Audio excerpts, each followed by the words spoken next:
As the first light of morning touched the city skyline, Martha James, a 63-year-old housekeeper, adjusted her crisp blue and white uniform in the tiny mirror of her modest apartment. A lifetime spent in various jobs, most recently a decade at a small-town cafe, had taught her the value of perseverance. Yet, stepping into the opulence of the newly opened Imperial Crest Hotel, Martha often felt out of place. Unbeknownst to her, this day would challenge her resilience in ways she had never imagined. The early sunlight streamed through her lace curtains, casting soft patterns on her weathered hands. Martha rubbed her stiff fingers, the result of years of endless cleaning and heavy lifting. She paused to glance at a photograph of herself from her cafe days, a younger, hopeful woman with dreams of a brighter future. Sighing deeply, she grabbed her worn bag and headed out to catch the morning bus. Her commute to the Imperial Crest Hotel traced a striking path through the city's layers, transitioning from modest neighborhoods to grand, gleaming districts.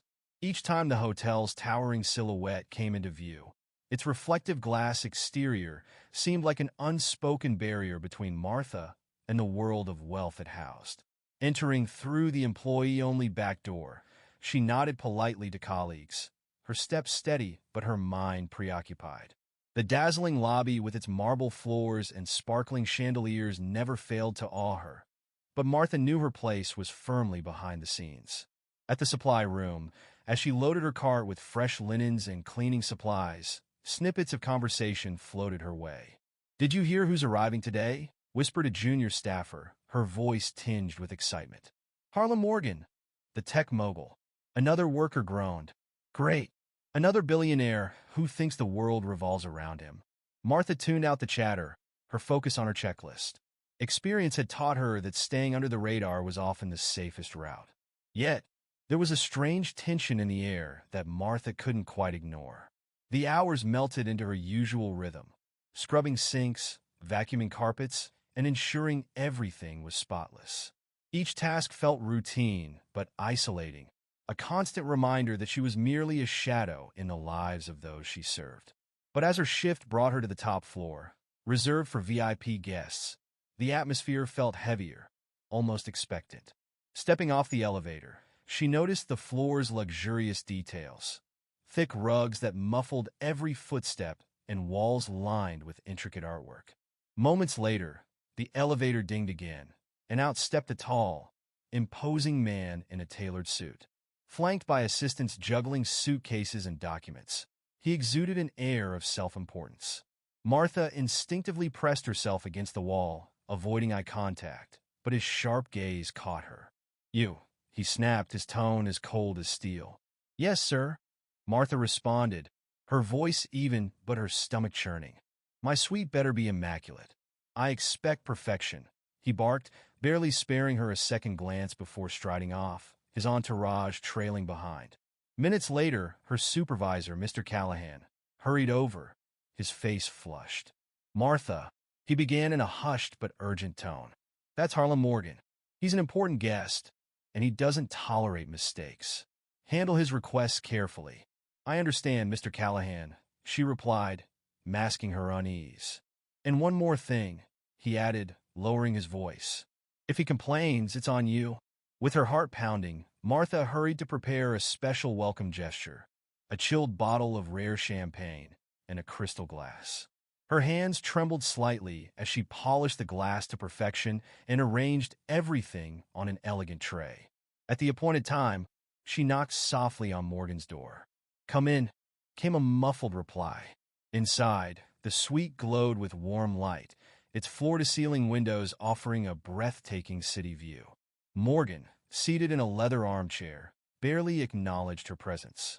"Your champagne, sir," Martha said, setting the tray on a side table. He glanced briefly at her hands, his eyes lingering on the signs of years of labor, calluses, scars, and swollen knuckles. "How long have you been here?" he asked, his voice laced with curiosity and something darker. "Only a few weeks, sir," she answered, keeping her gaze low. He chuckled, the sound hollow and condescending. "And I suppose you think working here will change your life?"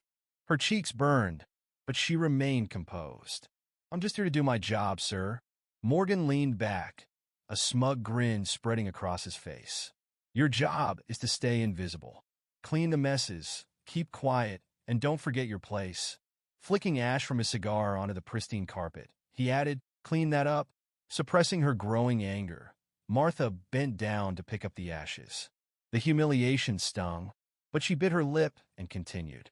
As Morgan extended a polished shoe toward her, he smirked. Since you're already on the floor, you might as well shine these.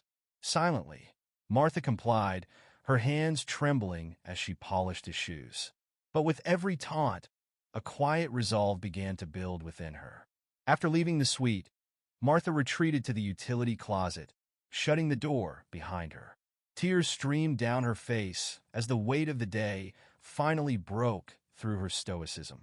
She sank to the floor, trying to gather her thoughts in the dim, cramped space. A gentle knock interrupted her solitude. "Excuse me, ma'am. Are you all right?" Looking up, she saw a man in a sharp but understated suit standing in the doorway. His expression radiated concern. "I'm fine," she murmured, hastily wiping her tears. "Leon Grant," he said, extending a hand. "I own the Imperial Crest." Stunned, Martha hesitated before shaking his hand. His presence was calm, yet authoritative, and there was a knowing look in his eyes. "Would you mind telling me what's happened?" he asked, settling onto an overturned mop bucket to speak with her at eye level. Feeling a mix of apprehension and relief, Martha recounted her encounter with Morgan and the pressure she had faced under Callahan's watch. Leon listened intently, his jaw tightening as she spoke. "Martha, this is unacceptable," he said finally, his tone firm. "No one under my roof should feel disrespected. Let's address this together." In the hours that followed, Leon's intervention brought justice, not just for Martha, but also sparked a new chapter in her life. Yet, this was only the beginning of a journey that would reshape not only her role at the hotel, but the very culture of the establishment itself. Martha's encounter with Leon Grant marked the start of a transformation she never anticipated. True to his word, Leon took immediate action. Together, they confronted Harlan Morgan in his suite.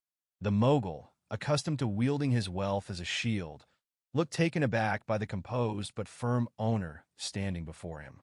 "Mr. Morgan," Leon began, his voice steady, "your treatment of our staff does not align with the values of this hotel. Mrs. James, like every member of our team, deserves respect. If you cannot show that, we will have to part ways." Morgan's usual arrogance faltered as he looked at Martha. For the first time, he seemed to register her presence beyond her uniform. Though he muttered a grudging apology, the experience had rattled him. Leon's insistence on accountability left no room for rebuttal, and Morgan was quietly escorted to a car waiting to take him elsewhere. But the story didn't end there. Leon, deeply impressed by Martha's courage and humility, offered her a chance to step beyond her housekeeper duties. "You've shown resilience and strength," he said, "and I'd like you to help me create a better environment for our staff. What do you think about taking on a leadership role?" Though initially hesitant, Martha accepted, realizing this was her chance to make a difference, not just for herself, but for her colleagues. Over the following months, she worked tirelessly as part of the hotel's leadership team.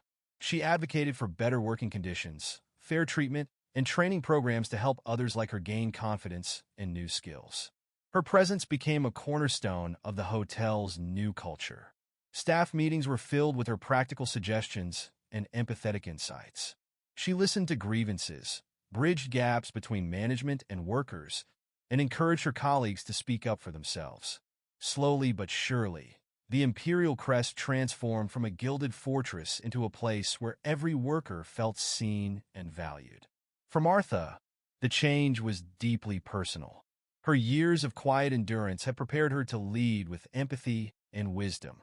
Standing in the gleaming lobby one evening, she watched new employees bustle about with a confidence she had once lacked. Her story, she realized, was no longer just about survival. It was about creating a legacy of respect and opportunity for others. And though her journey was far from over, she welcomed the future with a heart full of purpose.